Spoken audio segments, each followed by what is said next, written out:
From the lakes of Minnesota to the hills of Tennessee, across the plains of Texas, from sea to shining sea, from Detroit down to Houston and New York to LA, where there's pride in every American heart, and it's time we stand and say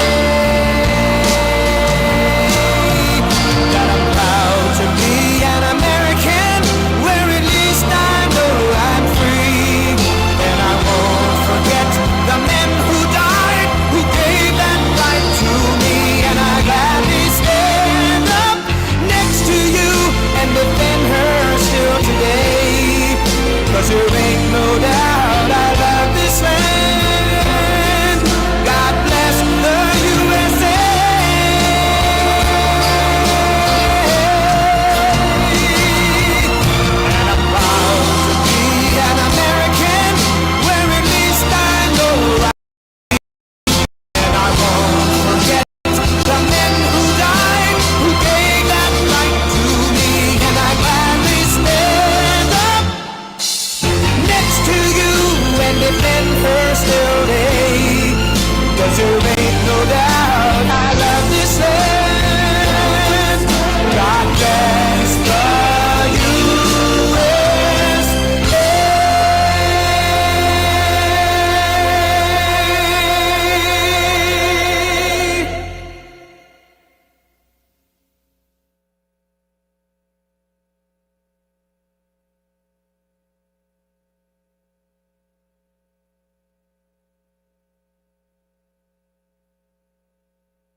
Thank you very much. This is unbelievable. It's unbelievable. Think of it. This is it. This is the last one that we're going to have to do.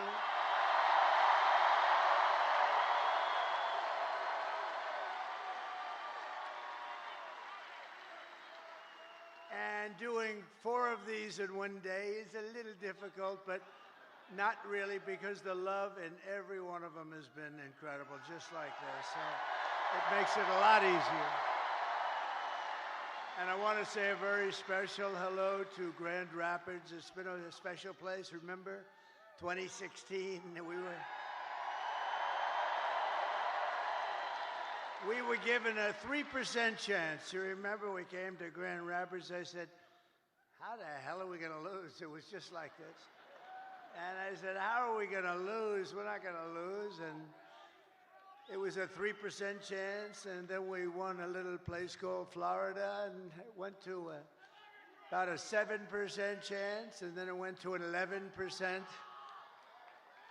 And then it went to 17%, you remember? And went that way. And then it went to about a 62% chance. And they had somebody in there going totally crazy. The woman, she became a fan. She was going crazy.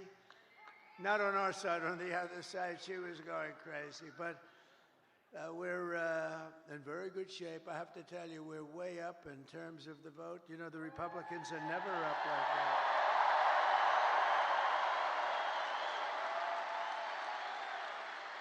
And I don't want to talk too much about it because I really want you to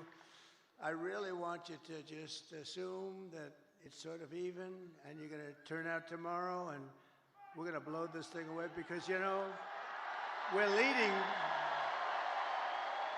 leading going in by hundreds of thousands of votes, but just pretend we're tied or losing by a little bit because we want to put on a display tomorrow of unity and everything. The progress that this party has made is incredible. It's very inclusive. It's inclusive of everybody, including our great mayor right back there. That is our great mayor, and he came through for us. But I want to thank everybody, and a very special hello to Michigan. We're going to do some great things from Michigan. We're going to do great things from Michigan. We're going to bring the car business blazing back. You're not going to remember what was like. We're going to make Detroit. We're going to make Detroit greater than it ever was. You know, I've been hearing about Detroit for a long time.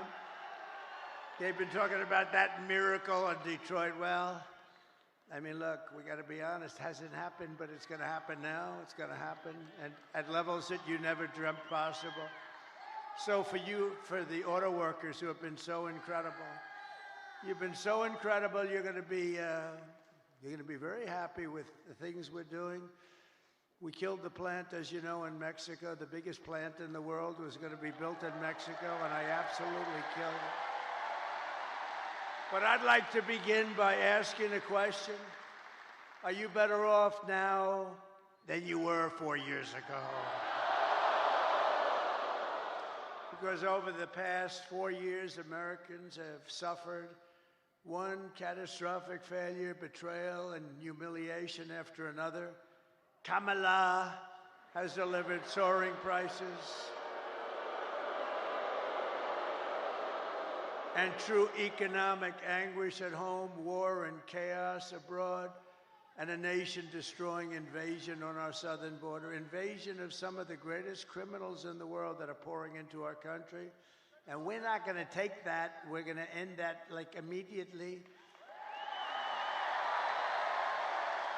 And I happen to think it's bigger than the economy. And I think, you know, every poll shows the economy and inflation and then the border and the horrible things that are going on, and I don't agree with it. I think we have to focus on all of it. We do it all one time. But to me, when you allow thousands of murderers into our country, to me, when you allowed the drug kingpins of the world into and terrorists into our country at levels that we've never seen before, to me, that's the bigger problem. We're going to solve it all, but that's the bigger problem.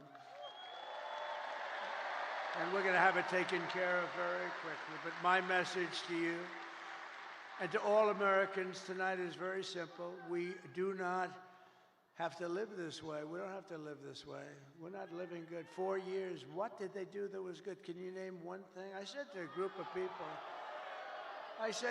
of people, what have they done? Everything's a disaster, including nobody even knows how to. Supposing President Xi of China wanted to call to ask a little question about war or Taiwan or anything. Who the hell does he call? We got a little problem in America. There's nobody to call. You know, they'll probably end up calling me. Maybe they'll call me. But, no. But who do you call? And remember, they ripped that presidency away from Joe Biden. Say what you want. We're not fans of Joe Biden. You know, I spent $150 million on him. We went through the convention. We never mentioned Kamala. Nobody knew who the hell she was. And all of a sudden, they picked Kamala, even though she was in last place. She came in number 13. They had 12 plus Kamala. She was considered the 13th. But then they wanted to be politically correct, so they picked Kamala. And they called her Harris. And nobody knew who Harris was. Like, Call Harris. Who's Harris? Weird. You know, it's a very nice name, but it's a strange name because nobody knows who she is as Harris, so we have to call her Kamala. But she was the least popular. She got no votes. She lost in the primaries to Joe Biden and everybody else. She was the first one out. She quit the first one, 22 people. She left. She never made it to the great state of Iowa, never made it. And now we're running against her. But she's been exposed, you know, she's been exposed. She's a radical left lunatic who destroyed San Francisco. But we don't have to settle for weakness and incompetence and decline and decay. That's a nice word, decay. That's what's happened. That's a nice word, decay. Can you imagine? And nobody will question it because it's true. With your vote tomorrow, we can fix every single problem our country faces and lead America, indeed the world, to new heights of glory. Think of that statement, how beautiful that is. New heights of glory, that's what's going to happen. When we win the election and we're really well, look, the ball's in our hand. All we have to do is get out the vote tomorrow. You get out the vote, they can't do anything about it, we win.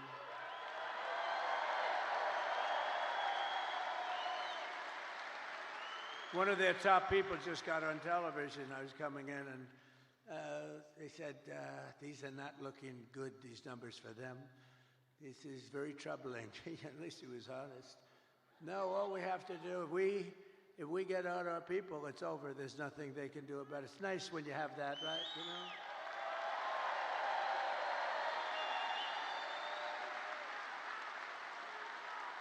You know? In other words, to make you feel a little guilty, we would only have you to blame. But we put ourselves in an unusual position. Never happened where we're leading by hundreds of thousands of votes in the early stage vote.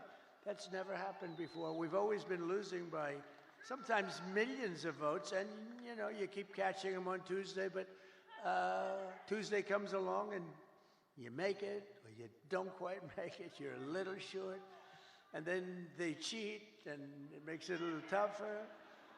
Because when you have open borders, transgender everything, high taxes, very high taxes. They're campaigning on the fact that they're going to raise everybody's taxes. And you have men playing in women's sports. You have to cheat. Who the hell is going to approve that stuff? Who's going to approve open borders with criminals pouring into our country by the millions? No, they have to cheat. They have to cheat, and they do it very well, actually. But I think we're in very good shape. We just have to show up, and you're going to have the biggest victory. You know what this will be? The single greatest victory, politically speaking, in the history of our country.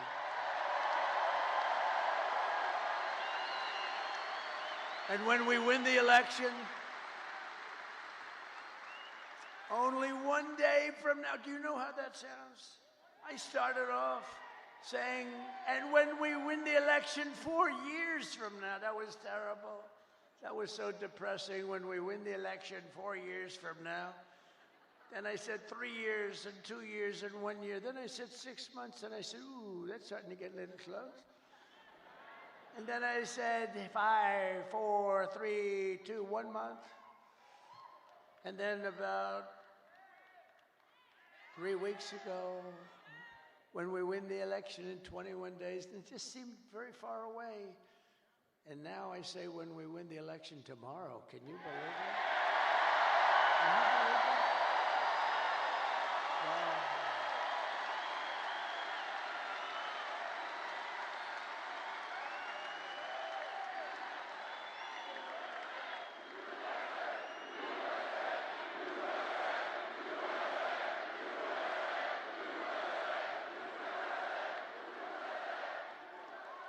And what we've done, this is a sad occasion in certain ways, because I think we did like 930 rallies from the very beginning. That's a lot of rallies. And you know, and remember, if you make one slip up, and you know, I'm a person, as you probably noticed, I have this beautiful speech. I haven't really even gotten to it yet. one of these moments, I'll start giving you some beautiful things to listen to, and honestly, some terrible things to listen to. Terrible. What's happened, what they've done to our country is horrible, horrible. And by the way, don't you like a president that doesn't need to use a teleprompter? Isn't there something refreshing?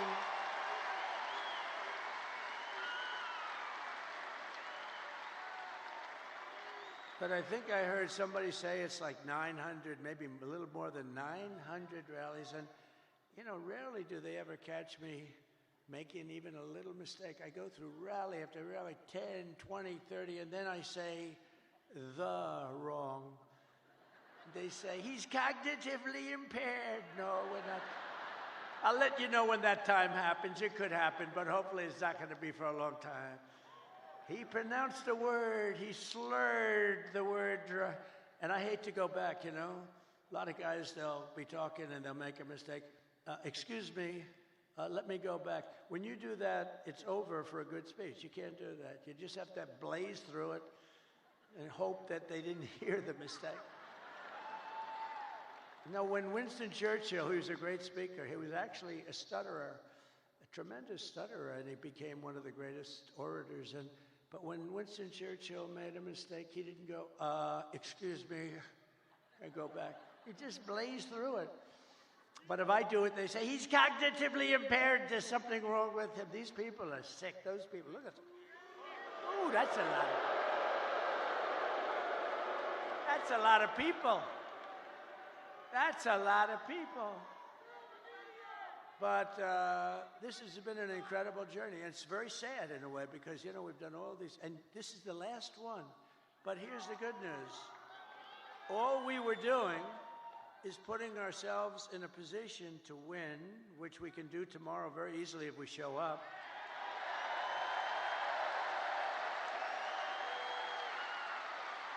Just so you know, if we show up, they can't win. They can't. They mathematically can't win because they're so far behind. If you don't show up, I guess. But here's the one thing I will say. Show up anyway, but they have no enthusiasm. She had a rally today. She couldn't have had more than 100 people there. And I had all 4 stadiums were full, but she had a rally, and she was screaming, we're going to win, we're going to win. And they wouldn't follow her. They wouldn't say it. Did you see that clip? I'd like to put it up. The problem is I don't put up too many clips. I have the most beautiful clips. The problem is the press won't follow them. I had a friend a couple of weeks ago. We made these gorgeous clips, and actually gorgeous in one way, but horrible in another, showing the death of children and all the damage that they've caused with the open border. And all they have to do is take those cameras, look at all those cameras, and all they have to do is move them like an inch over and an inch up. I have oftentimes, well, not too many. I have oftentimes screens right behind me. All they have to do is just move it up 2 inches like this. And they don't do it because they're fake news. They don't want to show what's on the screen. So I'm having a modestly good hair day. Look at that, look. Modestly good. Not the best. I'm not thrilled, but it is what it is. No, it's great. But what I do see behind me are beautiful people, great workers, people that are proud and they love our country. That's what I really see. Nice, beautiful. So it puts us, assuming we can win tomorrow, which I think we should be able to do pretty easily. It's in our hands, right? It's in our hands. It's totally in our hands. Oh, it's today. Oh, it's today. Oh, it's today.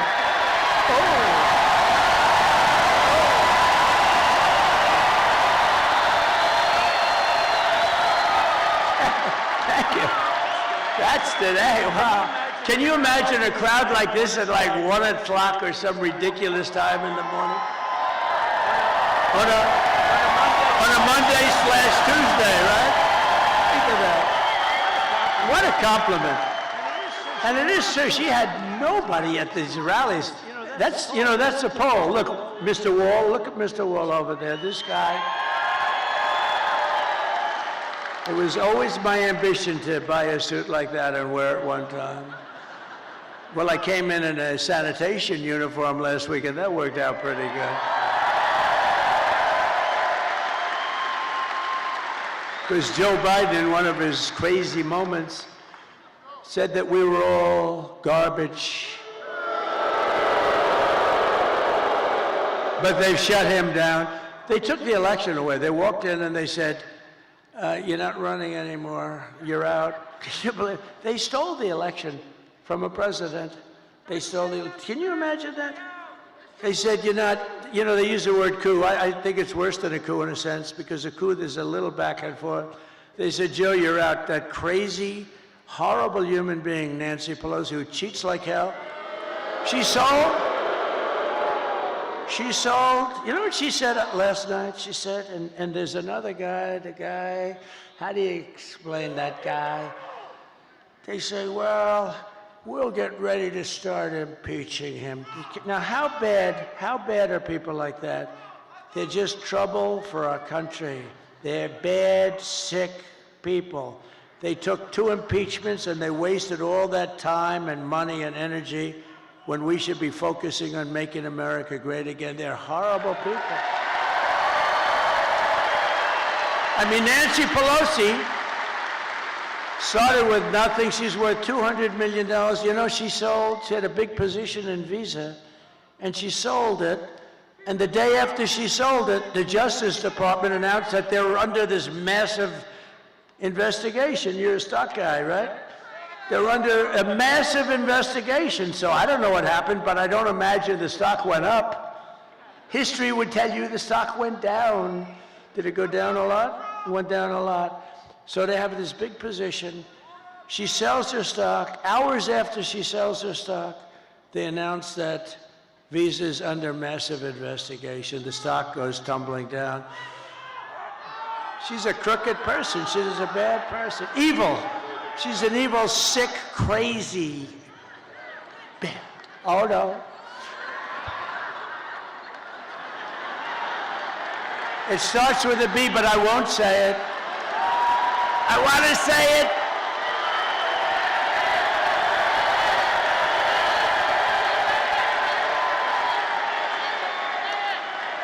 I want to say it, but Franklin Graham said, sir, I love your speaking ability and I love your storytelling, but honestly, it would be even better if you wouldn't use foul language. And I don't use much, you know, every once in a while. And it's never a real bad word. It's, you know, it's like never bad.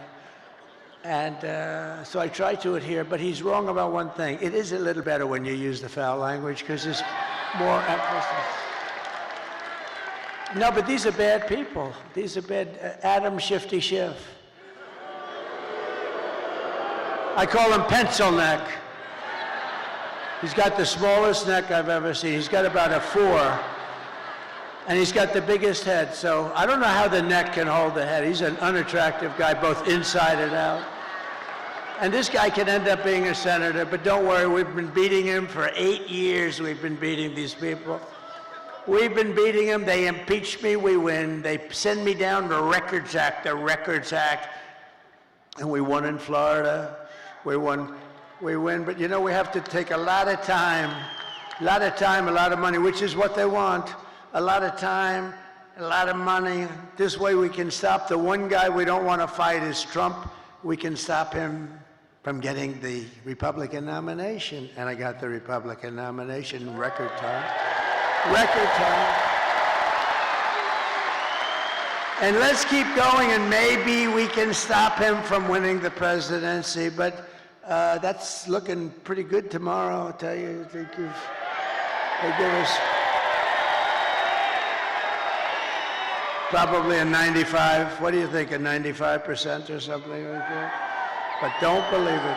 Don't believe it. Go out and vote. Remember the story of Hillary. Just remember, that's why I told you the story. She was in bad shape when she called me up that night. And by the way, she called up and conceded, and then spent 7 years on saying how she was a good sport. Oh, she's a lovely person, Crooked Hillary. But you know what? She's smart, but she wasn't like, she lied a lot. I mean, a lot, but nobody lies like this Kamala.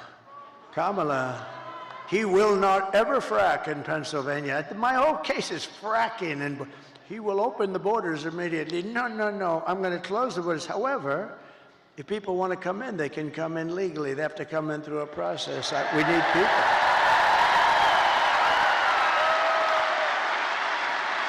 But Kamala is, I mean, this is known. She's a very low IQ person. And we don't need a low IQ individual. We've had that for 4 years. And our country's going down the drain. We're going to turn our country around. I will end inflation very quickly. You know how we're going to end it? By drilling and drilling and drill. Energy is going to bring everything down. Energy is going to bring it down. And I will stop the invasion of criminals coming across our border. I will strengthen our military. I will restore peace in the world. And I will rescue the American dream. We're going to have the American dream back soon. Together, we will begin the 4 greatest years in the history of our country, and we will launch the most extraordinary economic boom the world has ever seen. If you vote for Lion Kamala, you will have 4 more years of misery, failure, and disaster our country may never recover from. I don't believe that our country can take any more of this without just gone. I don't believe it can take any more. It's going to be, can't take this. This is abnormal abuse, And I heard somebody said the wall. I built 571 miles of wall, which is much more than I said I was going to build. And you know, it really worked. Walls work. 2 things work. What are the 2 things? Walls and wheel. They're the only 2 things that never get obsolete, right? Walls and wheels. A wall and a wheel. It's always going to be around. Other things, they have the beautiful computers. You know, you buy a computer. Oh, this is the greatest. 2 weeks later, it's obsolete. That goes on. I don't know how people do it. We have the king of computers. We have the king of everything endorsed me. Elon Musk.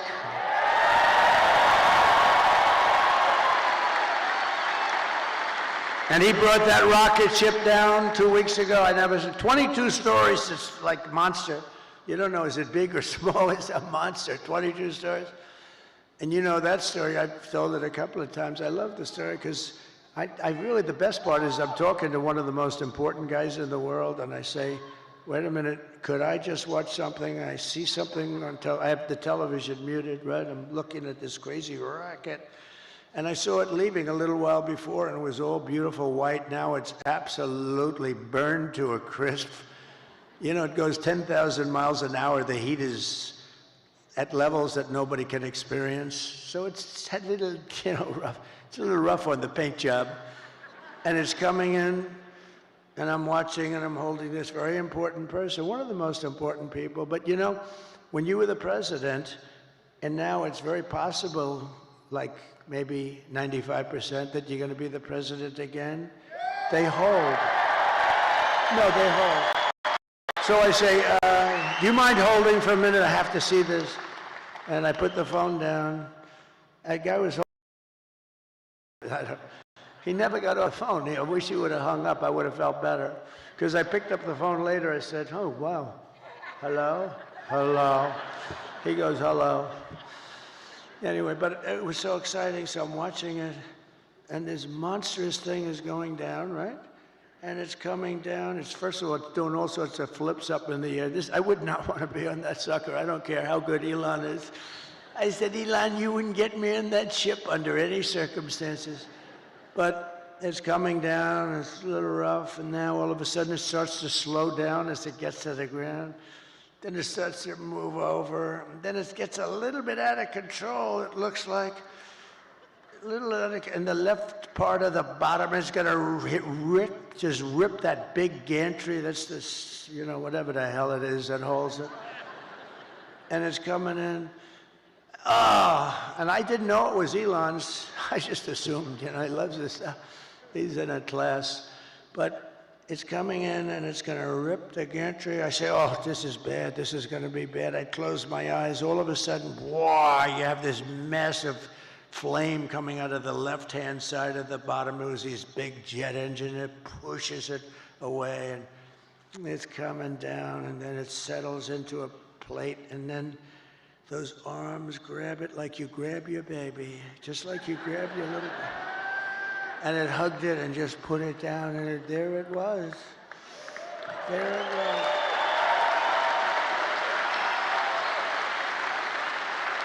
And I called Elon. I said, was that you?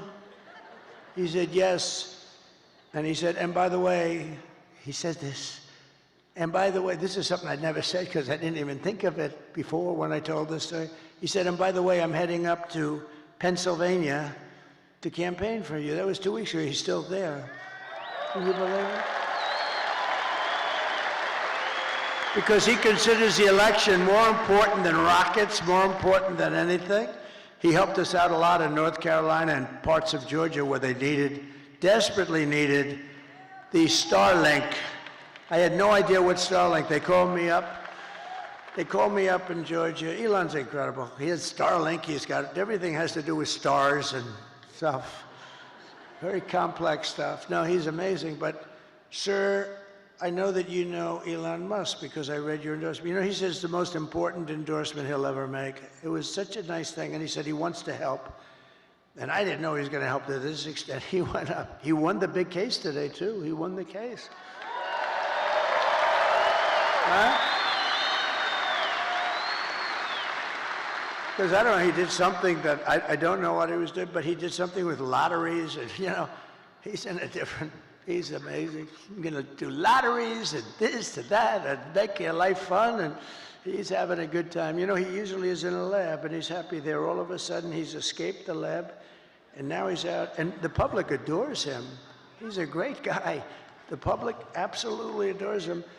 But the man from North Carolina, great guy. You know, North Carolina was hit so hard with the water. The hurricane was essentially a massive pile of water. It was a big water hurricane, the biggest we've ever had. And they were so flooded. Areas that had never virtually seen water would turn out to be lakes. They ripped houses, trees. Everything was ripped down by the power of the tides that were going back and forth. It was terrible. And this man said, if you could ask him for help with Starlink, we cannot get it. It's very hard to get. And I called Elon, and he got it immediately for them. He got it so much that he had it there immediately, so much that you know, they couldn't even believe it. He said, this has saved a lot of lives.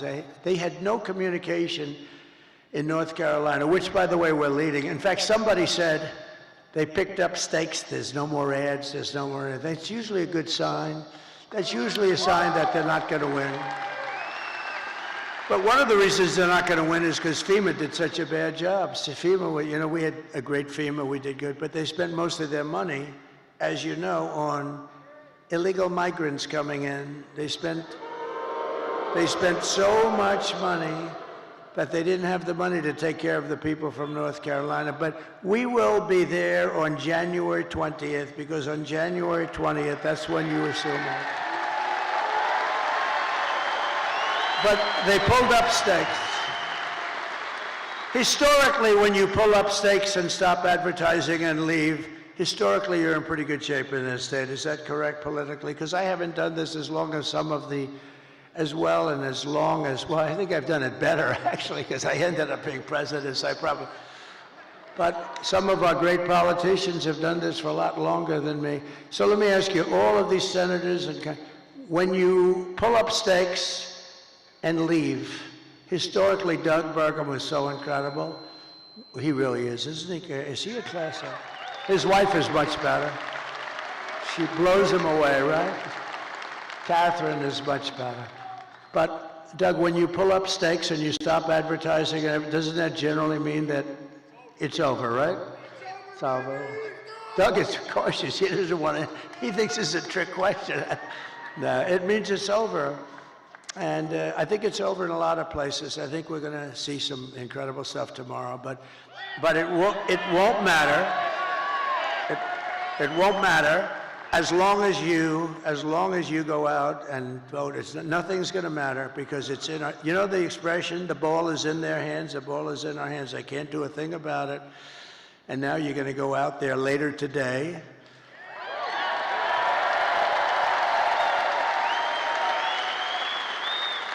And you're going to show us something.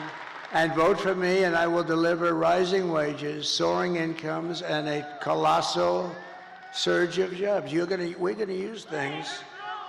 What's the most beautiful word in the dictionary? We're going to create wealth, opportunity for Americans of every race, religion, color, and creed. But I have to tell you one quick story, because I'm so proud. They're going to build this great big plant. They're building it. They're going to build it. China's going to build a plant, and it's going to destroy Michigan, destroy it, destroy Detroit. Everyone's going to move out. And I heard about it through a friend of mine that builds plants. That's what he does. He builds plants. He builds them better than anybody. John, let's just call him John. And he was sitting there, and I was at the Economic Club of Detroit a couple of weeks ago. But I told John a year ago, I want to see a plant. And he said, well, I'll have to take you to Mexico. I said, I don't want to see a plant. I want to see a plant here. I want a big one. He said, we don't really do too many big ones in the United States anymore. I said, what is that all about, Mexico? He said, well, China's building some of the biggest plants anywhere in the world. They're building them in Mexico. And I said, well, I'm not happy about that. I don't want to see the damn plant in Mexico. It wouldn't look right if I'm in Mexico looking at plants. Do we agree, sir? It wouldn't look right.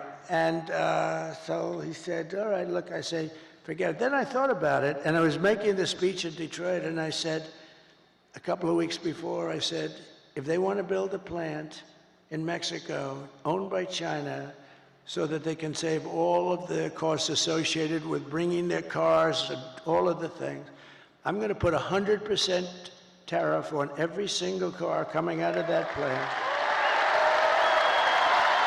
And if that's not enough, I'll make it 200, 300, 500, 800. I don't give a damn what it is.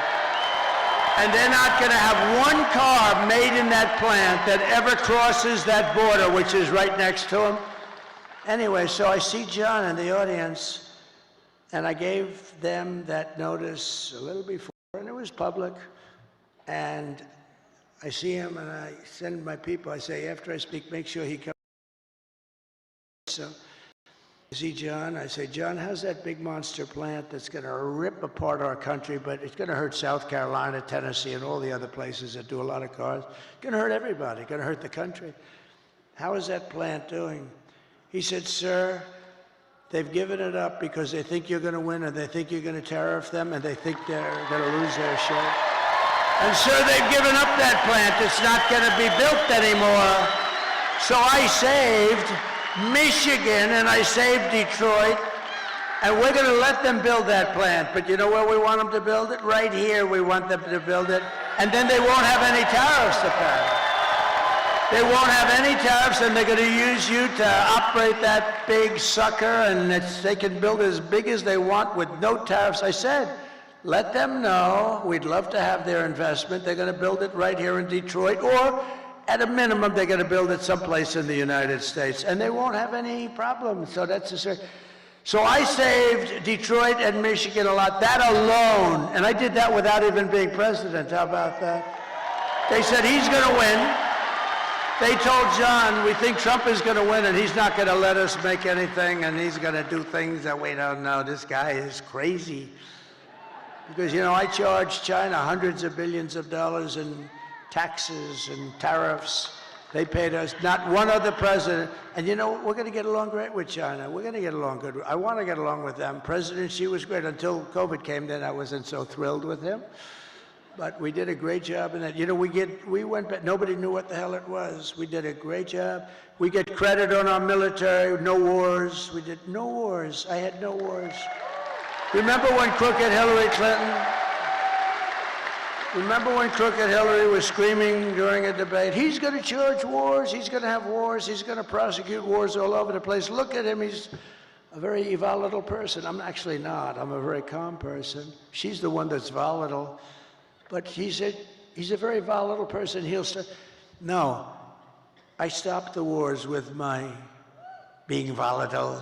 Nobody had a war. We didn't have any wars, except that we finished a war that we had. We beat ISIS. 100% of the ISIS caliphate was taken down. And it was done in a matter of weeks. When our stupid generals, our terrible generals, the guys up top like Milley, like Kelly, real losers. Kelly was dumb as a rock. I'll never do that again. I let people, I say, give me a letter of resignation. Yes, sir, I'd like to say. They said, just give me. Biden never fired anybody. That's why he never had a bad book written about him. No, and also, number two, nobody cared. When I fire somebody, every major publisher in the world, will you say something bad? I had one person who was so complimentary, sir, you're the greatest president that ever lived, blah, blah, blah. Then she gets a show, but they only want to hire her if I have all these letters, there's never been a better president. She goes in the show, I didn't like him, he was terrible. What a terrible human being. These people are sick, but you know what? All we can do is keep winning. That's all. Win, win, win. But a vote for Trump means your groceries, such a word I hear all the time, because I do like to mix it up with people, more so than my consultants. I think the people are much smarter than my consultants. My consultants are good, but I get much better. Like, people say groceries, right? I haven't used that. Such a sort of an old term. They say my groceries are so much more. I haven't, the term is just like an old term. And it's a beautiful, but they say about my groceries were so expensive, they'll be cheaper. Your paychecks will be higher, your streets will be safer and cleaner, your communities will be richer, and your future as an American will be much better than it ever has been when I get in. Because this will be the golden age of America, and that's what I'm calling it. I'm telling the press. I hope you put it in. Isn't that a beautiful phrase? The golden age. I like to brand things, like I brand Pocahontas, and I do a lot of branding. I'm one of the greatest branders in the world. A lot of them were Republicans, but they're all now friends of mine, so I can't talk. Some of my greatest branding was on the Republicans during the primaries, but they're all friends of mine, most of them.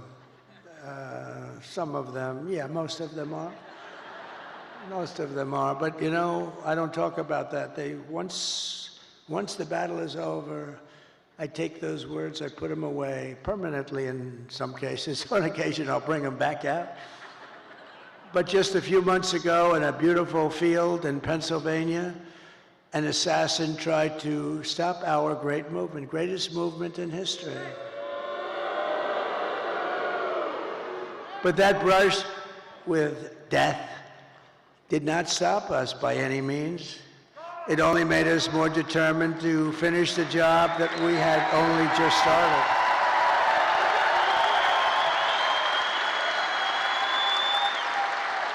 That was not a pleasant day, I will tell you. That was not a pleasant day. But many people say that God saved me in order to save America. Many people, I've seen it so many times. And with your help, we will fulfill that extraordinary mission together. We're going to fill it together. We are going to fulfill it together. It's a beautiful expression, and, I think it might be true. I have sons that are here right now, Don and Eric, and they're great people. But they're really great shooters. They're like top-of-the-line shooters. They know so much about it. They say it was almost impossible for somebody, a miracle. It was a miracle. That's the miracle right up there, right? But I didn't realize that. But from the distance that they were, they say it was a miracle. Well, if I didn't turn to the right to look at that beautiful graph that we had up having to do with illegal immigration. So illegal immigration saved me, can you imagine? And speaking of that graph, let me see that graph. I love it so much. I love it. I love it. I hug it and kiss it every night. I take it to bed with me. My wife thinks I'm crazy. I bring it to bed with me. Look, if I don't put that up, and it's never there, it's always there or there, but usually it's on the left. So if I look to the left, I'm gone. If I looked over there, but it was like, something happened. Something happened. Something up there happened. No, but think of it. So I said, just like I did right now, the shooter's right there, right exactly 90 degrees. That crazy guy, right there. And I said, let me see the graph. I said, what the hell was that? But if I didn't turn, it goes a little, it's not good. You don't want to see that. So it was a miracle or a gift from God, maybe. Amazing. And when Don and Eric, who are really great shooters, they heard that, and then they heard the gun, they know exactly the gun, the AR-15. It's supposed to be very accurate and all that stuff. And this guy wasn't, he was at the range all the time shooting. He was supposed to be a good shooter. They said a bad shooter would hit it almost every time, a bad shooter. Don said it's the equivalent of sinking a 1-foot putt. That he put it in golf terms. I said, that's not good. Because for those that don't play golf, it's almost impossible to miss a 1-foot putt. And so it's amazing. So they were shaken up. They couldn't believe it. They actually said God did that because they didn't believe that they could. Now, it wasn't a miss. I mean, it wasn't, it ripped the hell out of it, but I consider that a miss. It ripped it up pretty good, and it was a very bloody mess. And the doctor, who was great in Butler, he said, sir, I want you to go with me to buy a lottery ticket because I've seen this. I've been doing this for 35 years, sir, and I've never seen anything like it. I've never seen anyone come out of it with that gun from that range. I said, he said, I want to buy a lottery ticket with you tonight. And I said, well, doctor, let's not do that. Let's see if we can get this sucker stop bleeding. But he told me the ear is the bloodiest part. You get hit in the ear, something to do with cartilage. So they thought I was hit all over. I said, I wasn't hit all over because I was down. And I wasn't hit all over. I said, I was hit in the ear. Now get me up, get me up. They said, sir. And they were touching all over this place because it was so bloody. They said, sir, you've been hitting other. I said, I'm telling you. It's funny, when I was, the word surreal, right? When I got to the White House, I was standing right outside and then inside the Lincoln bedroom, the bedroom of Abraham Lincoln, his wife, his son, Tad, who died actually as a very young boy, very young. It was a very rough time for them. They were suffering tremendous melancholia. They called it, they were melancholia they called it, not depression. It's the same thing, but in those days they call it melancholia. But I was in the Lincoln bedroom, so famous, all the furniture just the way it is. And he was very tall, he was 6'6". That's like the equivalent of a Baron Trump today. Who's a lot taller than 6'6". He's a good-looking guy, but he is tall. And but he was 6'6". In those days, very unusual, but he was tall. And then you put his hat on, which was another foot, right? So he was a pretty tall guy. But the bed was very long. You could see it was elongated. But I was there, and it was like a really surreal. I was with the First Lady, who was very popular, who got the #1 book in the country. Can you believe it? Call Miranda. Go buy it. Go buy that book. Go buy that book. It's great. I was a little nervous when I started reading it. I said, this could be very bad for me. Releasing a book before the election could be very dangerous for me. But no, it's a great book, and she's a great writer, actually. She wrote a note at the convention. Remember the note she wrote? It was so well crafted that these guys right here wanted to put it as part of the platform. It was unbelievable. The book is unbelievable. so go get it for Christmas or something. But it was just, when I was in the Lincoln bedroom, it was a surreal experience. It was like an outer body, they call it, experience. And it just was like it was something unbelievable. I said, can you believe this is where we are? And I was not a Washington person. I was only there 17 times, according to the fake news. But I think it's right. I was only there 17 times in my entire life. I wasn't, and I was a New York guy, now I'm very much a Washington guy. I know the good ones, the bad ones, people. I know the dumb ones, the smart ones. I know a lot about the people. I didn't know anything about the people. I had to rely, and we did great. We had mostly great, the trade people, the war people. We had a lot of great people. But when I was on the ground, there was no surreal experience. I knew I was shot in the ear. And I was telling Secret Service, and let me tell you, they were damn brave.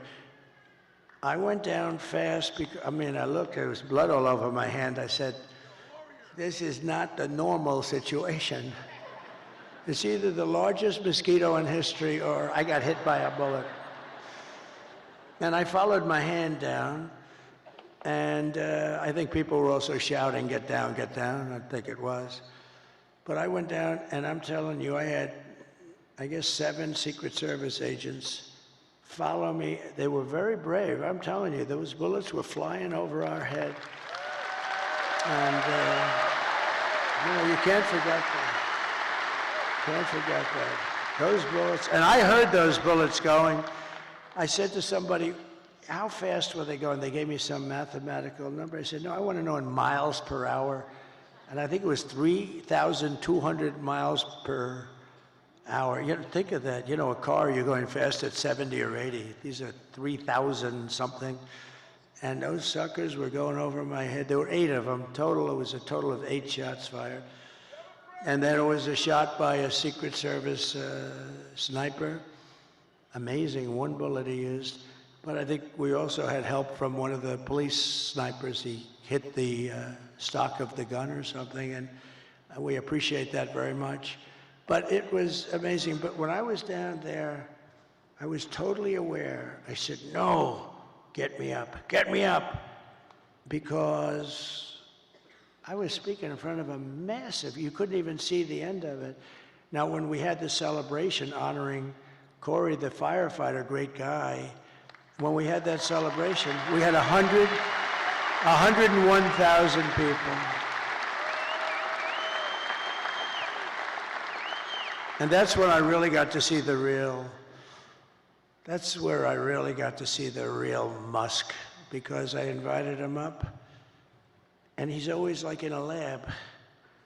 And it's almost like he was released. And I said, you have to come up here, Elon, just come up. And he looked out, and he was so happy. I think he loves people. And he started doing jumping jacks and stuff behind me, right? He was so happy. I think he's going to run for office against me. I'm very concerned.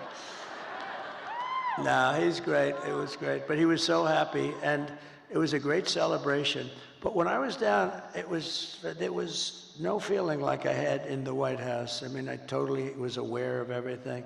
But had I not made that turn, I wouldn't be with you tonight, and that would have been bad.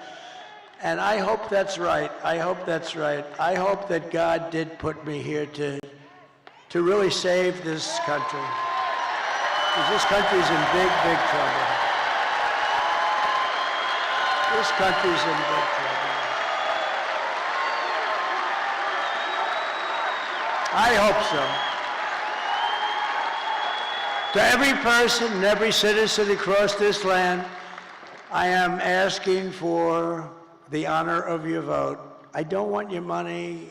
Most people want your money. I don't want any money. All I want you to do is go out today. Sounds a little strange. Go out today.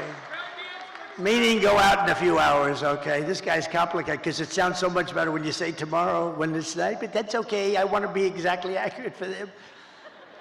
But go out today and vote. And I guess 7 o'clock or whatever time it is, doesn't matter. And we're going to have the greatest victory in the history of our country. And as your president, I will fight for you every single day with every breath in my body. Together we will save this country, this great country that we love. We will defeat the corrupt system in Washington, because I'm not running against Kamala. I'm running against an evil Democrat system. These are evil people. I wasn't running against Biden either. He was stuck in a basement. I didn't even run against him. I mean, no, we're running against a very evil system, and we have to defeat that system, and America's future will be an absolutely incredible one. As we stand on the brink of rescuing our country, I want to take a moment to thank the millions of hardworking men and women who are the heart and soul of this, the greatest movement of all time.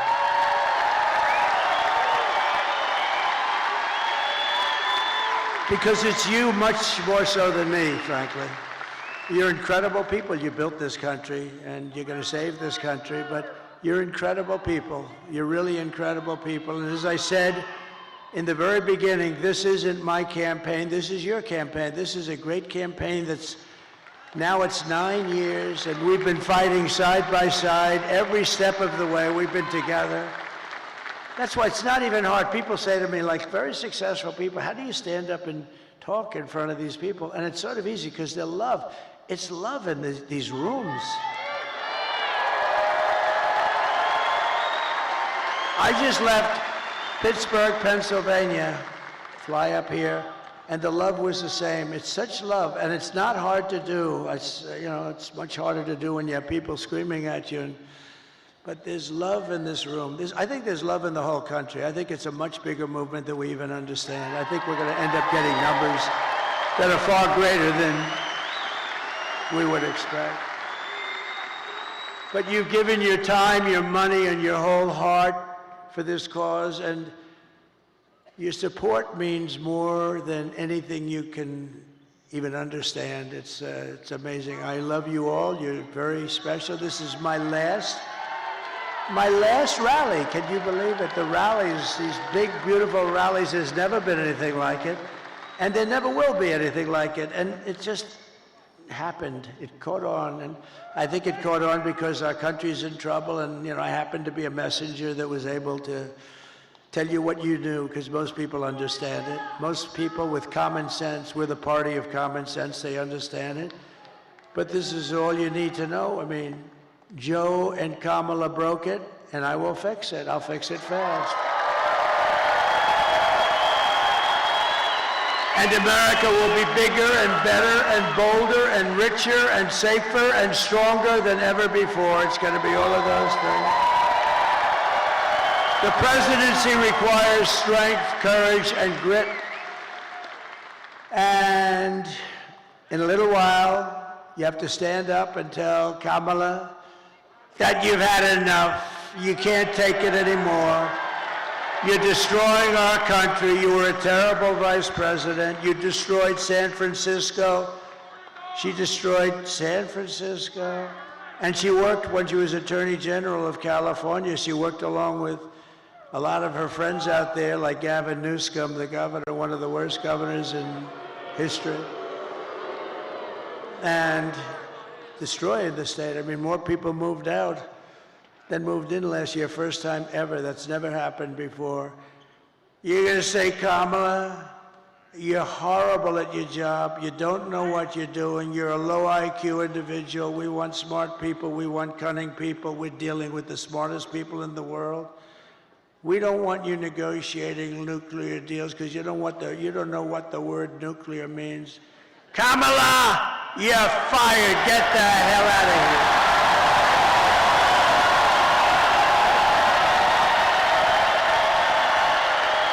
You're fired. Get the hell out of here. You want to ruin our country. If we win Michigan, we win the whole thing, the whole thing. Over the past 4 years, Kamala has orchestrated the most egregious betrayal that any leader in American history has ever inflicted on our people. She was given the authority to run the border by Sleepy Joe because he wanted to go to bed and he wanted to sleep. He had only one thing he wanted to do, and that's sleep.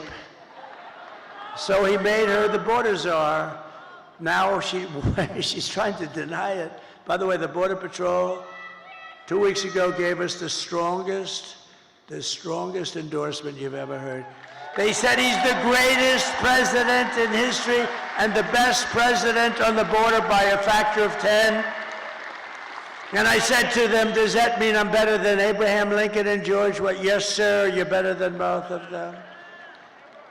I had one problem. I had one of the guys that came up, and they all, like 10 guys, they all made speeches. He's like 36. He said, sir, you're the greatest president in my lifetime. I said, I like the first guy better.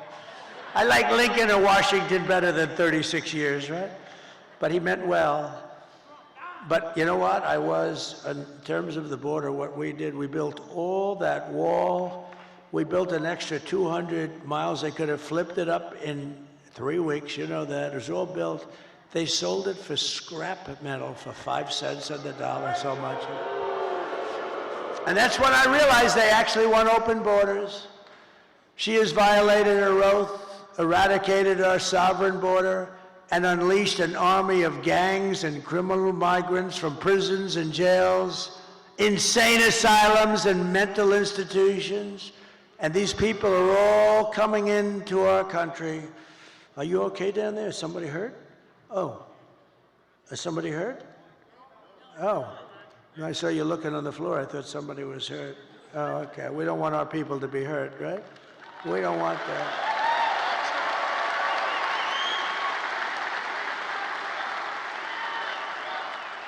But all around the world, they come from Venezuela, they come from the Congo in Africa, not just from South America, they come from all over the world, and they're stealing countless American lives. They're killing a lot of our people, a lot, far more than anybody thought even possible.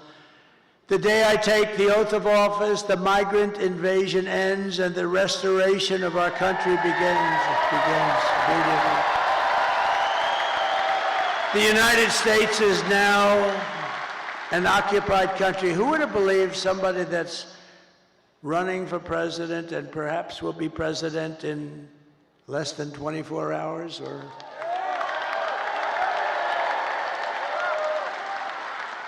maybe it will take these machines that we pay so much for 2 weeks. Can you believe it? If you used very highly sophisticated watermark papers, it's more sophisticated than the machines. Paper, highly sophisticated. Okay, if you used paper, and if you used voter ID, and if you had 1 day, and you, in addition to voter ID, you have a proof of the fact that you're a citizen of our country, which would be nice, you would have the results tabulated like in France. They had 37 million people. The results were tabulated at 9:30 in the evening. They had a winner, they had a loser, and they went home. And here's the other thing. I know nobody's very cost conscious anymore. 8% would be the cost compared to the cost of these very highly complex machines. And Elon Musk told me, he probably knows more about computers than any man in the world. He said that machines don't work because they're easily violated. Now, this is the smartest guy in the world, the guy that runs rockets with computers, and saying the computers are far more important than the engines. I mean, nobody knows anything like this. But if you used paper, it's 8% the cost of the other. It's more accurate. And you don't have 12-day waits. And then what the hell's happening in the inside of those machines if you wait? We want the answer tomorrow, tonight.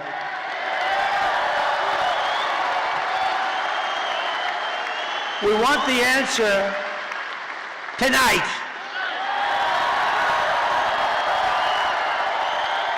They spend all this money, and old-fashioned paper is much less expensive. And you know what? It's more accurate. It's much better. Something's going on with this. I mean, what the hell are they doing? But we don't want to wait 10 days, 12 days, 3 days, 2 days, or 2 hours. We want the answer tonight.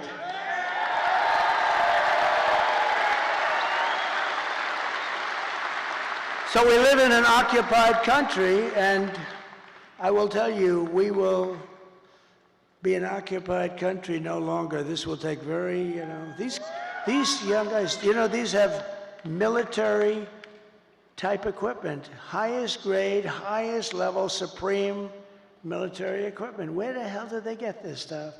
They've taken over large parts of Colorado. They've taken over parts of numerous states, and a lot of people don't want to talk about it because they think it's going to destroy their city or town. They're all over the place. And when they're not, those people running those towns, when they're not, they're petrified. They don't want them coming in. In one town in Ohio, as you know, they have a beautiful town of, think of this, 50,000 people, and they dumped 30,000 migrants into the town. So you have 50,000, now you have 30,000 migrants. Springfield, Ohio. It's a beautiful place, gorgeous place. And now if you want to go to the hospital, you can't.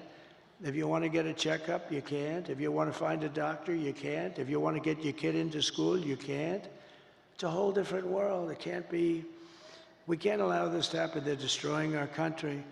November 5th, 2024 will be Liberation Day in America.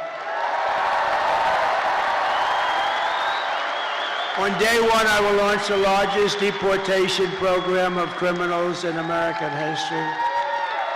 I will rescue every city and town that has been invaded and conquered. Can you believe I'm running for this great office and I'm talking about rescuing cities and towns that have been invaded and conquered? Can you imagine 10 years ago?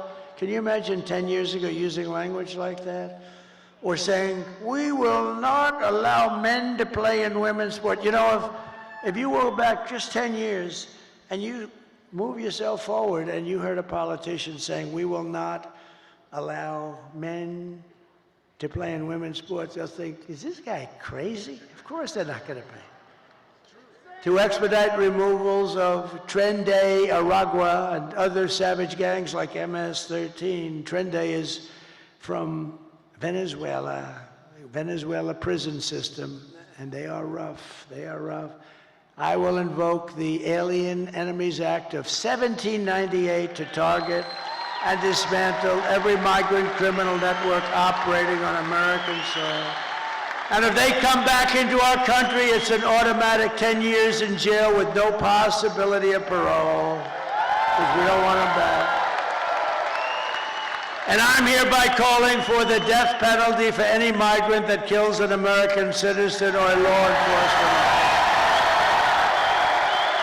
And I will ban all sanctuary cities in the United States of America. They're sanctuary for criminals. 4 years of Kamala have delivered nothing but economic hell for American workers. The workers are getting destroyed. Her inflation disaster has made life unaffordable and cost families over $30,000 in higher prices. Think of that. Who can afford that? Just days ago, we had the worst jobs report in modern history. I never wanted to be Herbert Hoover, and I'm glad these numbers are coming out now. I'll fix it, but boy, it's getting bad. 12,000 jobs were announced. Now, usually you hear 200, 250, you hear it for years and years. 12,000 jobs. And then they became frauds. It was a fraud on the country because they made up numbers. 30,000 private sector jobs were killed in a single month, and nearly 100,000 manufacturing jobs have been wiped out since just the start of the year. You don't hear these numbers from the fake news. 150,000 Americans joined the unemployment rolls in October. 150,000. These are depression-type numbers. And nearly 250,000 people dropped out of the labor force. Just think, A few months ago, they fraudulently claimed 818,000 jobs were created, when in fact there were none. They said 818,000 jobs were created in our country, which kept us, and what that did is it kept us like okay. It wasn't great, but it was like not record-shattering or anything, but it was a lie. And they thought they'd be able to get away with it until after the election, and then announce after the election that they made a mistake. These are bad people. Fortunately, there was a whistleblower who I think should be entitled to an award. Could you imagine if it were me and we lost the election, and then a few days later they say that the job numbers are being revised by almost 1 million people? And now they've just revised it again. On top of the 818,000, 112,000 fake jobs were just announced. So you add that up and it's almost 1 million fraudulent jobs were announced. And nothing happens. These guys don't report about it. If I was talking about 2 jobs, it would be like front page on every newspaper. They cheated, and it's fraud. You know, when they make mistakes, they make them for 2,000, 3,000. There was never 818,000 jobs right before the election were announced, and they turned out to be a fraud. And they were going to announce the revision after the election was over. What the hell kind of an election would that have been? So I want to thank this whistleblower.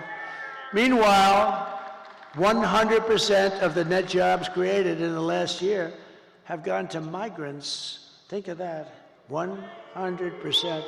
100% of the jobs that were created went to migrants, not to people. And I'll tell you what, your black population is being devastated by these people. They're taking all the black population jobs away, and they should announce those numbers before the election also, because frankly, what's happening there, you're going to see some bad things happen. They're taking their jobs, and the Hispanic population's going to be next. You watch. It's horrible. But if I win, it's going to be not so horrible because we'll fix it.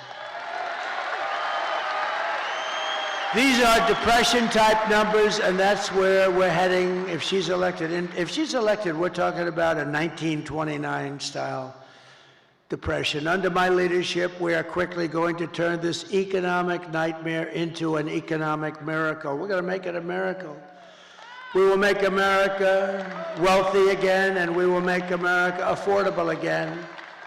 And we're just one day, meaning a half a day, sir, away from the best jobs, the biggest paychecks, and the brightest economic future the world has ever seen. But you must vote.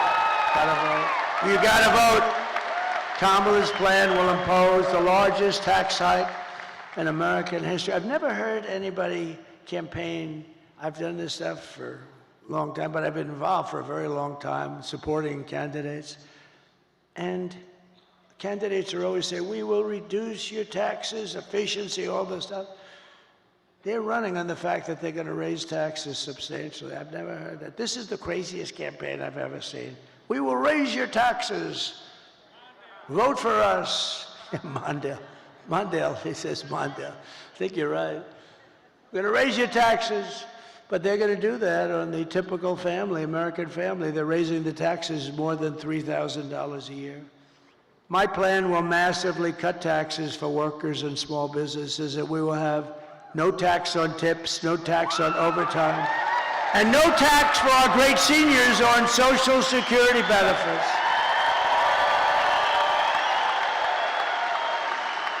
To rapidly reduce inflation, I will end Kamala's war on American energy, and we will drill, baby, drill. We're going to drill, baby, drill. And I will cut your energy prices in half within 12 months. Okay, when that happens, everything's coming down. The donuts are going to come down. The food is going to come down. As we say, the groceries. I just told the story in Pittsburgh. A woman, elderly, goes to a supermarket and takes 3 apples and brings the apples to the counter, and then she realizes that the price went up yet again, and she doesn't have the money for them. And she excuses herself, she walks back to the refrigerator, puts the apple back in refrigeration, and walks back and buys the 2 apples. That shouldn't be happening in our country. That should not be happening, and we're not going to have it happen long. I will cancel Kamala's insane electric vehicle mandate.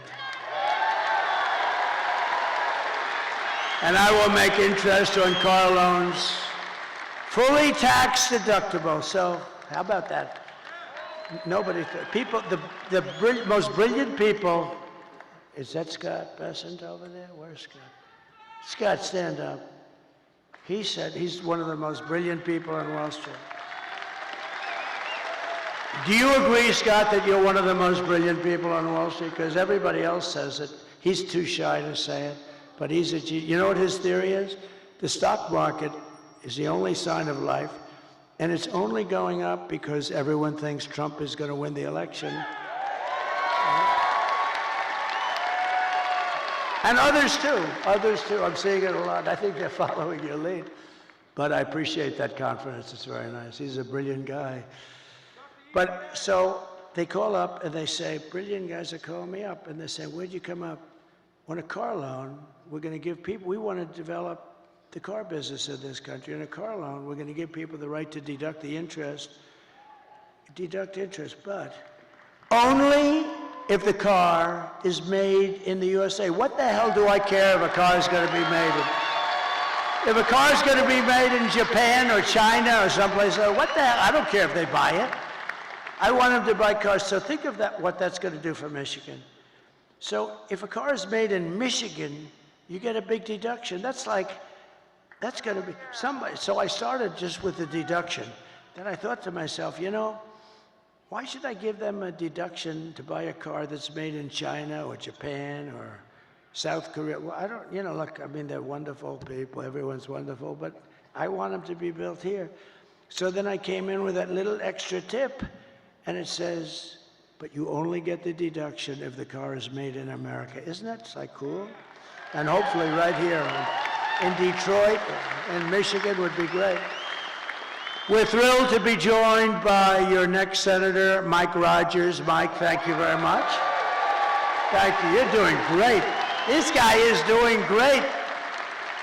He is amazing. I think I'll tell you, you know, it's hard to beat some of these people because they lie.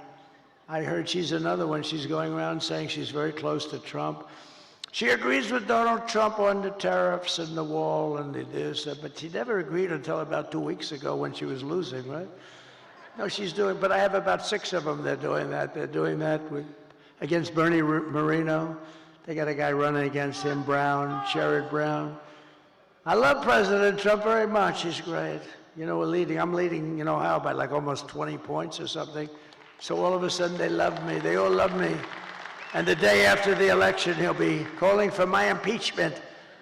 Let's impeach him. These people are sick. But we have great members, and Mike is really a talented guy, respected all over Washington. He was very successful. And I hope he can represent you because he's going to be one of the stalwarts. He'll be a leader. Thank you very much.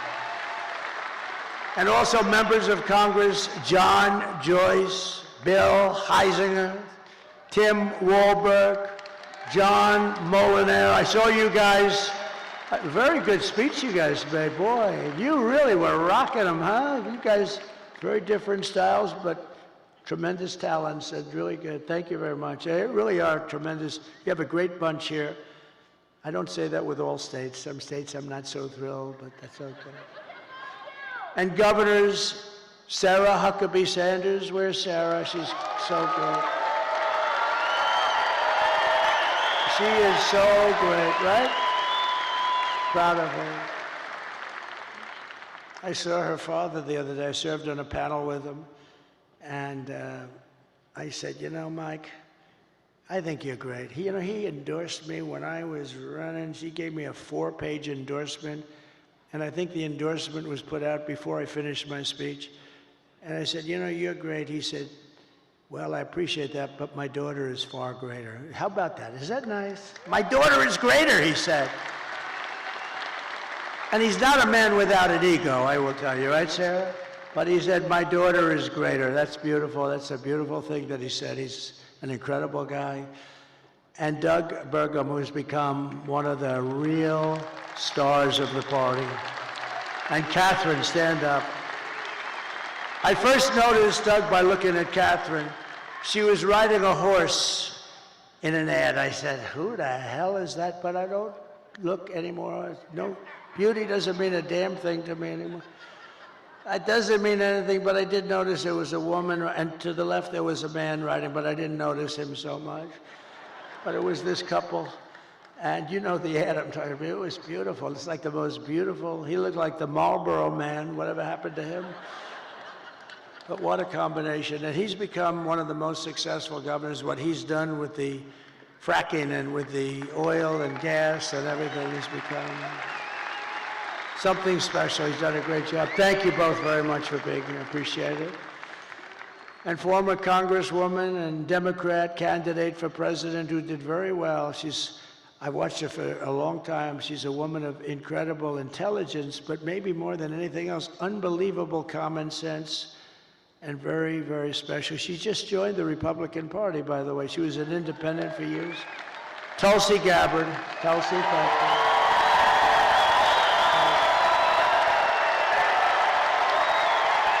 Great.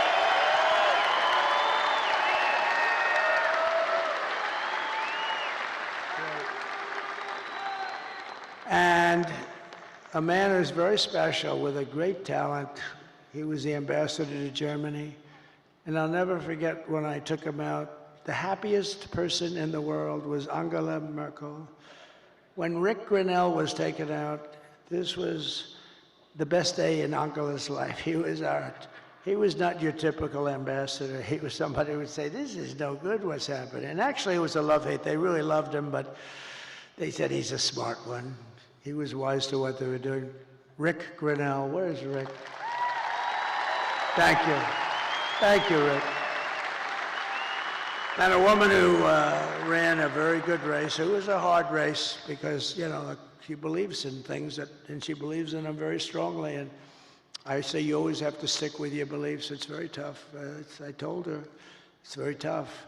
But she's a hell of a woman. She had a father who I knew. He was a steelman. He was in the steel business. He was thankful when I put the tariffs on because we saved the steel industry. And he was a real pro. He passed away, but he was a great guy. But he'd be very proud of his daughter. His daughter's an incredible woman. Tudor Dixon. Thank you, Tudor. Thank you. We miss your father, right? What a great guy he was. And then we have a woman who drives extremely fast. She can drive a car and, you know, just very successful, won races, but she's very successful. It takes tremendous courage and strength and everything else. It takes everything. I think driving those cars at 220 and 240 miles an hour, boy, you got to be brave. Probably have to be a little bit crazy, Danica Bradrick, right? You have to be a little crazy, right? But it's Danica. Such an honor to have you involved, Danica. Such an honor. She's so smart. We were talking about, I just can't believe it how I was asking her questions on the plane over about, how do you do it? How do you do it? Because, you know, they had me in one of these cars that start the race, and I'm sitting in the car, and we're going like 60 miles less than what you travel at. And I'm saying to the driver, you okay? He was okay. But it's an honor to have you involved. You're really special, a really incredible athlete. She's an incredible athlete. And another person that was very honest and very talented and doing an incredible job, but she was extremely honest. And sometimes you can be honest and it doesn't work out, but it's actually worked out really well because she's doing phenomenally well, better than before. Sage Steele, thank you very much, sir.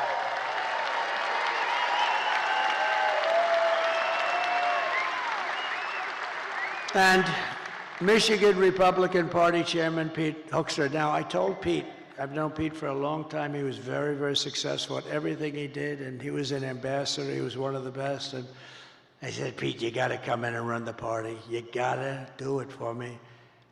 And it was not that easy. He has a lot of options, and he came in, and I mean, I think we're going to have a great result later. But Pete came in and ran the party, and I'll tell you, it is so organized, it's so professional. I think we're going to win. I mean, I think we're going to win in Michigan, seems to be. We can't let them forget that I stopped that big Chinese plant in Mexico, Pete. Put that on top. But no, that was the thing. Nobody else would do that. I did it without being president. They just said, but they know it's not going to be easy for them. They won't, they're going to, let's put it this way, if they build it, they're going to lose their ass, okay? So I want to thank you, Pete. You've done incredible. And a man who I fell in love with, actually, he's an auto worker and a union guy, but he saw what was happening. He saw look, I mean, you take a look at this area and go back 50, 60 years, it's been just a downward trend. It looks like, you ever see a chart? It's like, right, Brian? It's like just a downward, like a sliding ramp. Brian Pannebecker from the Auto Workers for Trump. Brian, come up here for a second. Come here. Come here. I gotta see it. I love this guy. I always wanted arms like him. He's got the biggest, meanest arms. They look like what grabs that rocket. He could grab the rocket. Tell them a little bit about what you see going on, and I tell you, he's just an incredible guy. Thank you, Brian. Thank you, Mr. President. It's an honor to be here at your very last campaign rally. I gotta give a shout out to Scott Hagerstrom right out here. He brought me to Novi when you were holding a rally there in September of 2016. You were a candidate before you were president, and I got backstage and got to meet you, and I told you the little song about Macomb County, home of the Reagan Democrats. I said, Mr.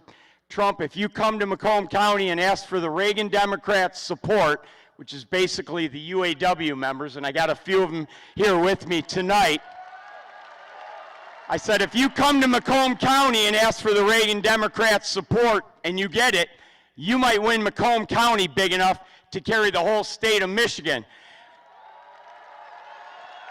I said, Mr. Trump, if you win Michigan, we both know what that means. You win the White House. And that's exactly what happened. So we're going to do it again this year. The UAW represented auto workers are going to vote 65% or more for Donald Trump for president, and we're going to carry Michigan again. Thank you, brother. I love you. We all love you. Thank you, Brian. Great guy. Great guy. And you're a great guy. I appreciate that support. I appreciate that support. Thank you very much. It's terrific. You gave us a beauty there, didn't you, huh? He's a worker.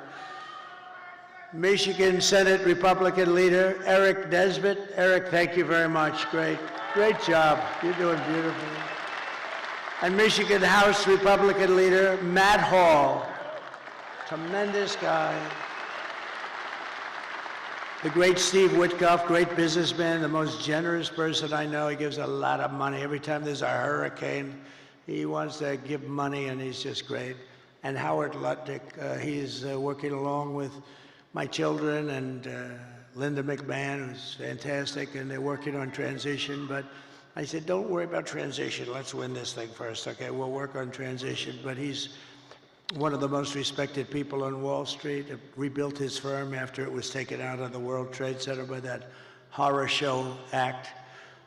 Long ago now, but it's still very emblazoned in all of our minds. But so Howard, thank you very much. Howard Lutnick, thank you very much. And my great children, should I have them come up real fast? Okay. Don, Eric, Tiffany, Laura, Michael, come on up here.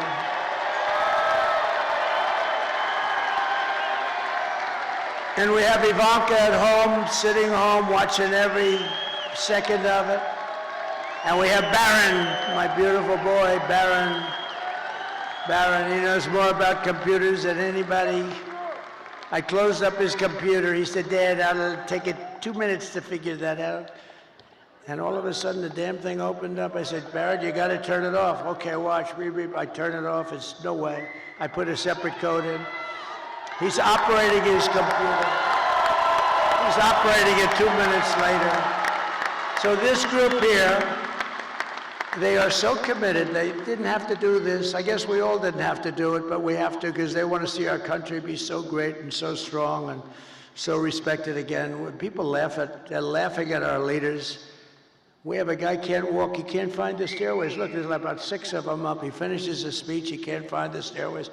And she's worse than him. You see what's going on. Did you see it tonight screaming, we're gonna win, we're gonna win, and she's screaming, and it's like 100 people going, what the hell is wrong with her? But these people are behind me. I love them, but they are really special. They're very talented people. And every one of them. They've been great. Maybe I'll ask Laura to start and say a couple of words. Could I do that? She's the chairman of the party, comes from North Carolina. I wanted her to run for the Senate. There was nobody could have beat her. But she said, you know, I have a great husband and I have beautiful kids and I really want to focus on them for a little while because she's been working hard. And she would have been great. And I said, who do you like? And they said, Ted Budd. And I went to Ted. I said, Ted, do you like it? He said, but I'm not going to run if Laura runs. I said, well, she wants you. She likes you a lot. And he's become a great senator, but she could have. But then she becomes like the chairman along with Michael Watley. Is Michael Watley here someplace? Yes? And I wanted, the mayor of Hamtramck is here. Come here. I didn't see, I see you. This is, you got to come up here, please. This guy has been with us almost from the beginning. He is, I'm so glad we got to see you. Hi, Michael.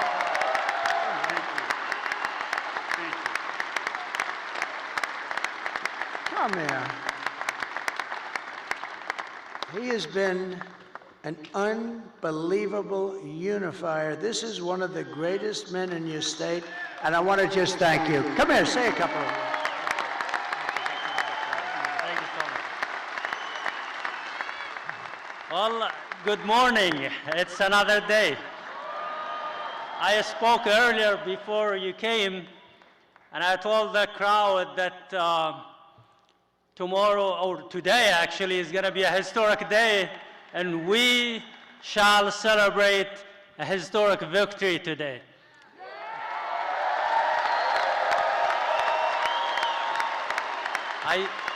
I'm very proud that I endorsed President Trump and I broke the wall of fear among the Arab American and Muslim Americans, and I destroyed that wall of isolation and the wall of silence and the wall of hesitance among the Arab Americans. And now, today, we had a survey that was posted among the Arab Americans in the Metro Detroit, and it shows that President Trump is leading by 76%.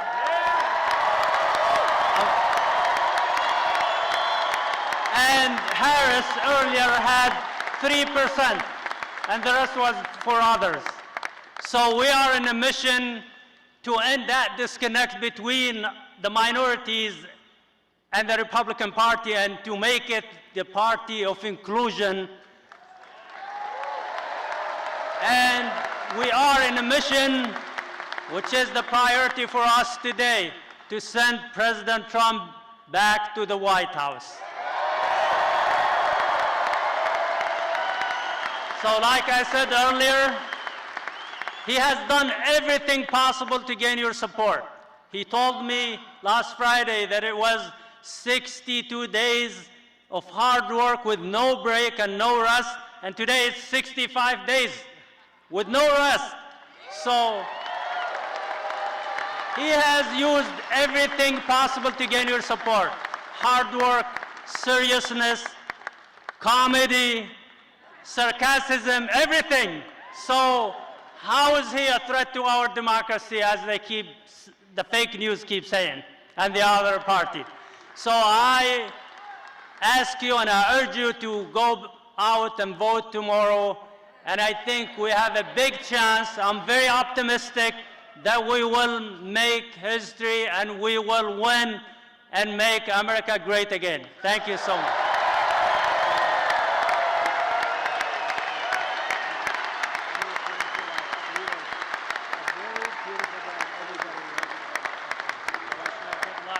Very optimistic. Great guy.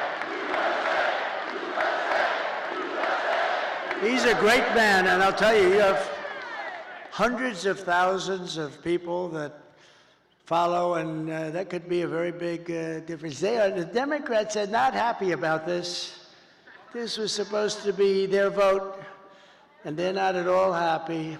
But really a great young guy. He's a young guy, and wow, what a leader. So thank you very much. If we win this state, you're going to be very responsible for it, too, and I think we will. And tonight I did a thing a couple of weeks ago with a very smart guy and very special, and a very special talent. He's got the #1 podcast, they say, by like 4 times. Joe Rogan. And a lot of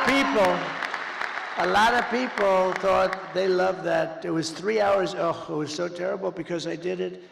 And I said, Joe, I got a rally of this size waiting for me in a very far away place. I'm going to be very late, like 2.5 hours late. But we kept talking. It went 3 hours and 15 minutes or something. Then when I got up there, it was cold, a little bitter, and everybody waited. Nobody left. And I explained to him, look, Joe is the #1 guy. He kept me late. But I'm doing it because we have to win. And not one person was unhappy. We had a great time, and I said, we're going to devote a lot more time. It was pretty late at night. It was worse than this, okay, I can tell you. But Joe Rogan just announced, and he doesn't do this at all. I don't think he's ever done it, but he just announced that he's giving me his complete and total endorsement. Can you imagine that? Wow. So, Laura, would you say a few words, please?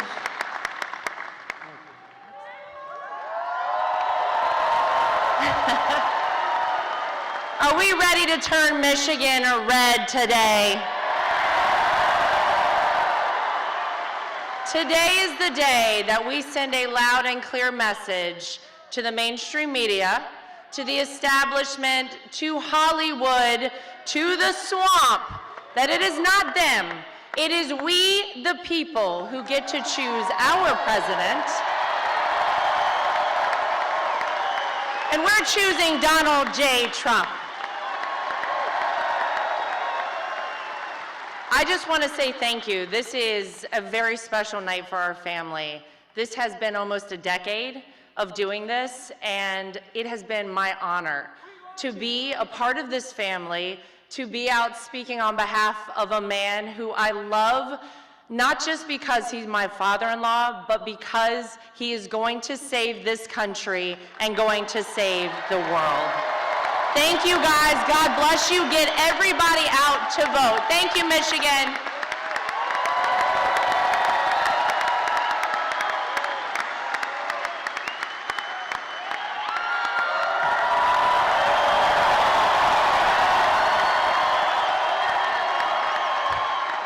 Thank you, guys.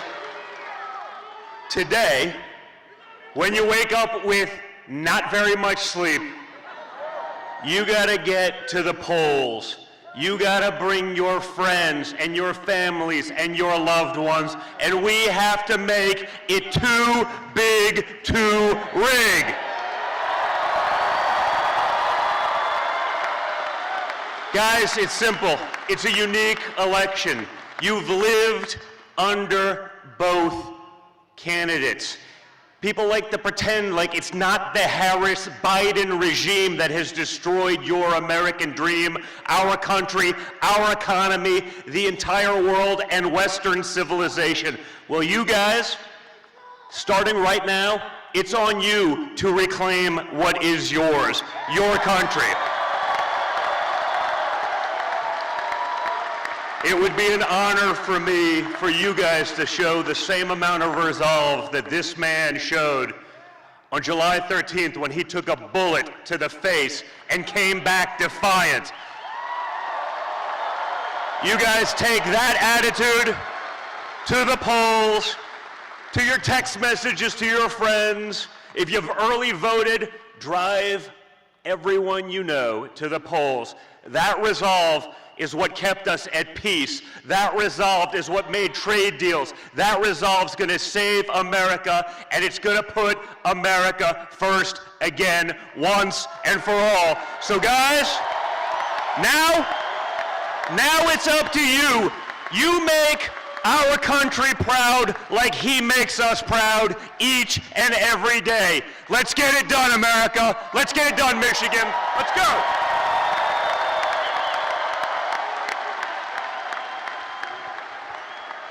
Well, good morning, Michigan. Who else could have this many people at 2 a.m.? Only Donald Trump. Guys, I've watched the hell that they put him through for the last 10 years. I mean, the fake impeachments, the dossiers, the Russia hoax, going after his Supreme Court justices, censoring him, taking away his First Amendment right, trying to take him off the ballots in various states all across the country, raiding his home. And yet he comes out every single day, and he fights, and he fights, and he fights. And when other candidates have packed it in for the night, you know who's standing on the stage at 2 a.m.?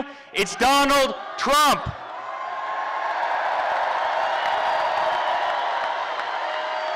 America, it's time for us to pick our fighter, and it's that man right there. And I can tell you, as a son, as a family, we have never been more proud of a person in our life. I have never been more proud to stand on a stage with somebody in my life.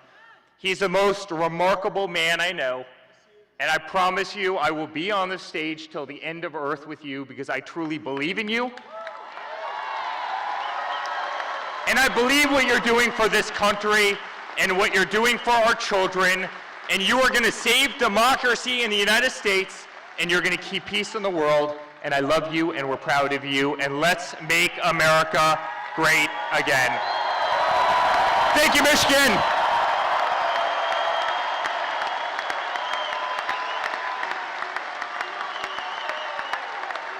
Hello. So my father has never stopped, and he will never stop working for you guys. So let's get out there, let's vote for prosperity, let's vote for the future that we want to have for our children and for our future generations. Thank you.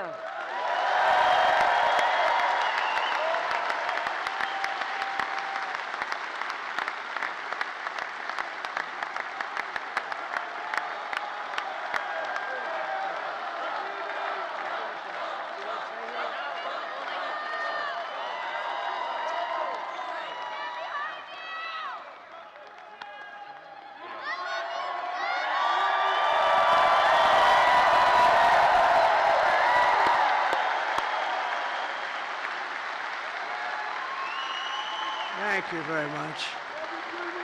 They're my kids, but I'll tell you, they're very good people. They're good people. They're great people that love our country, and they're working. They don't have to do this. They don't have to do this. So in conclusion, with your vote, we are going to fire Kamala, and we're going to save America. We will cut your taxes, end inflation, slash your prices, raise your wages, and bring thousands of factories back to America and back to Michigan. And a lot of it will be using my favorite word, tariff.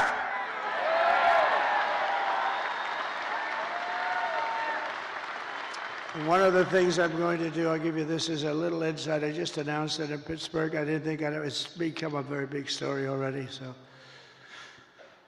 We're going to tell Mexico, you're killing tremendous numbers of our people by allowing China to send their fentanyl through your system and through your country. And we're going to give them a little period of time But we don't want drugs coming across our border or any border. And whether it's Mexico or Canada or wherever, because they're starting now in Canada, they're starting to go up north. But whether it's Mexico or Canada, we're going to explain to them quickly that if you allow fentanyl and these drugs to come through your country, we're going to charge you large-scale tariffs on everything you send into the United States.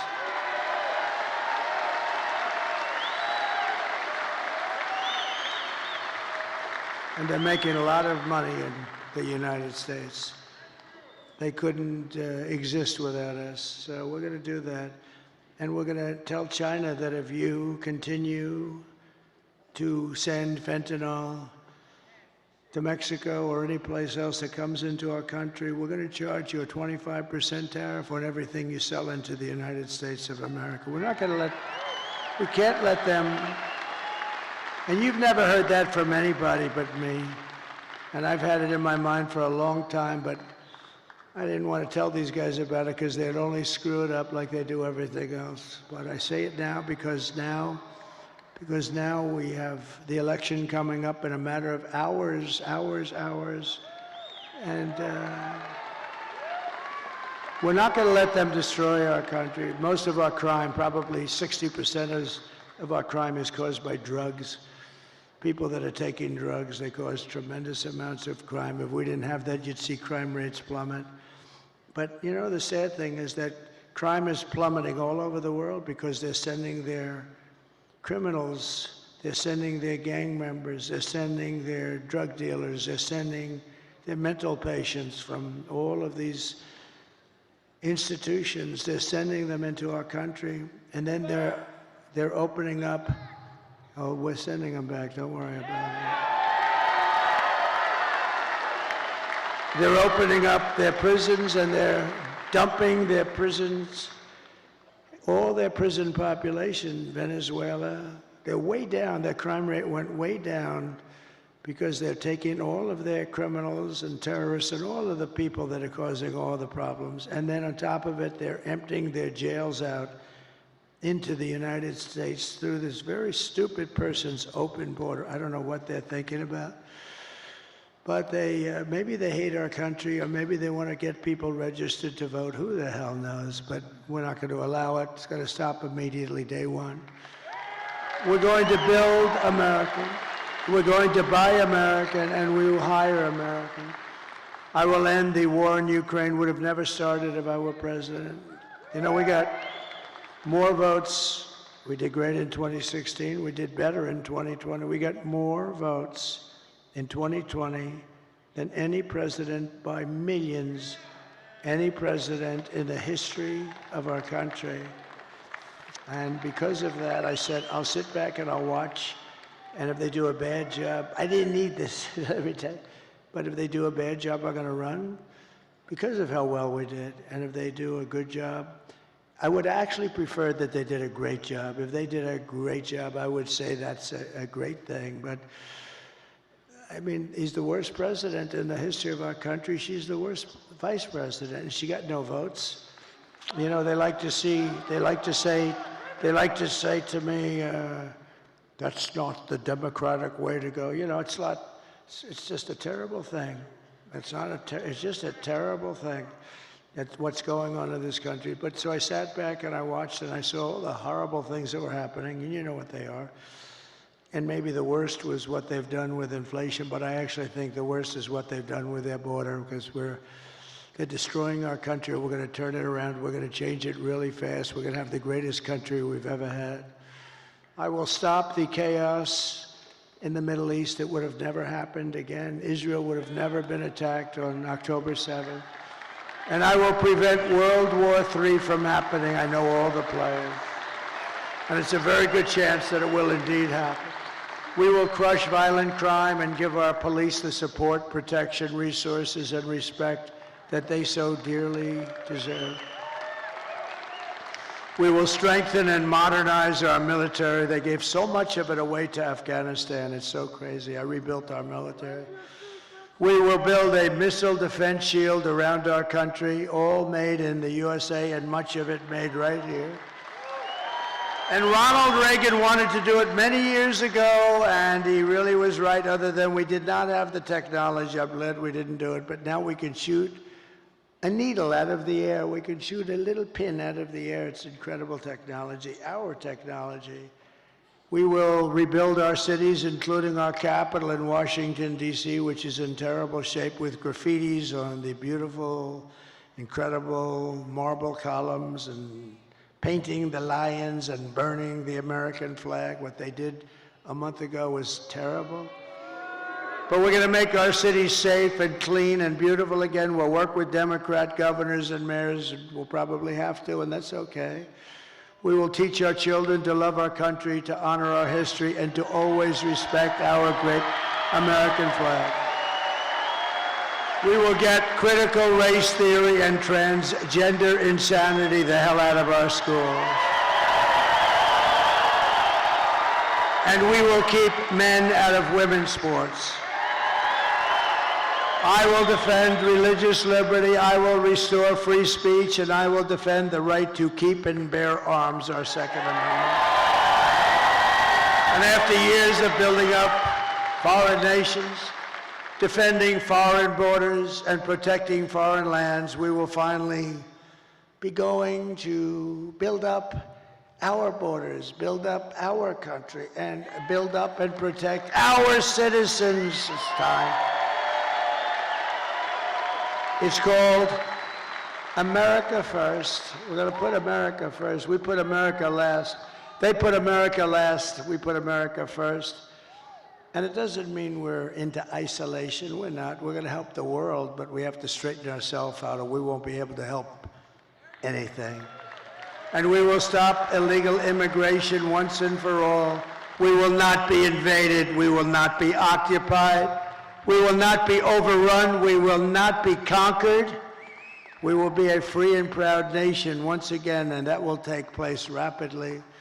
Everyone will prosper, every family will thrive, and every day will be filled with the opportunity and hope, and maybe above all, the American dream will be back. It's going to come back. We're bringing it back for your children, and we're bringing it back for yourselves. But for that to happen, we must defeat Kamala Harris and stop the radical left agenda with a landslide victory that is too big to rig, too big. The silent majority is back, and tomorrow you need to get out and vote. We have a silent majority, but we're just sort of speaking up. This has shown that the level of enthusiasm is 5 times greater than their level. They have no level of enthusiasm. They don't believe in her. They know she shouldn't even be running.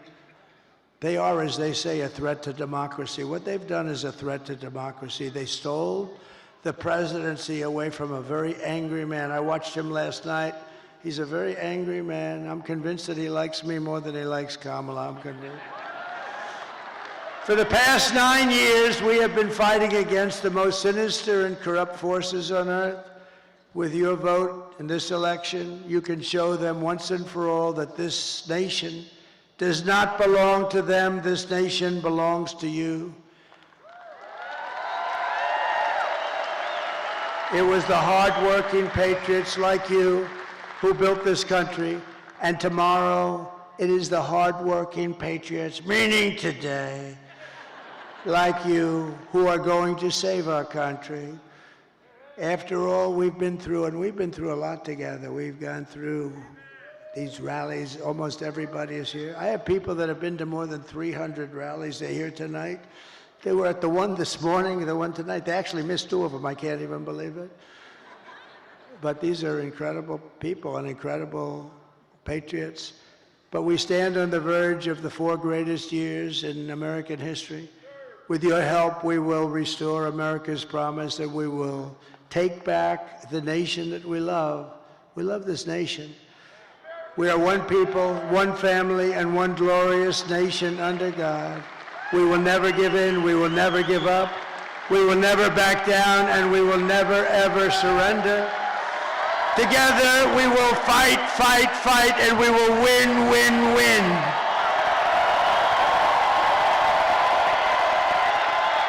November 5th, today, will be the most important day in the history of our country. And together we will make America powerful again. We will make America wealthy again. We will make America healthy again. Bobby Kennedy Jr. We will make America strong again. We will make America proud again. We will make America safe again. And we will make America great again. I love you. I love you all. God bless you. God bless you, Michigan. God bless the United States of America. Thank you, everybody. Thank you. Great honor. Thank you.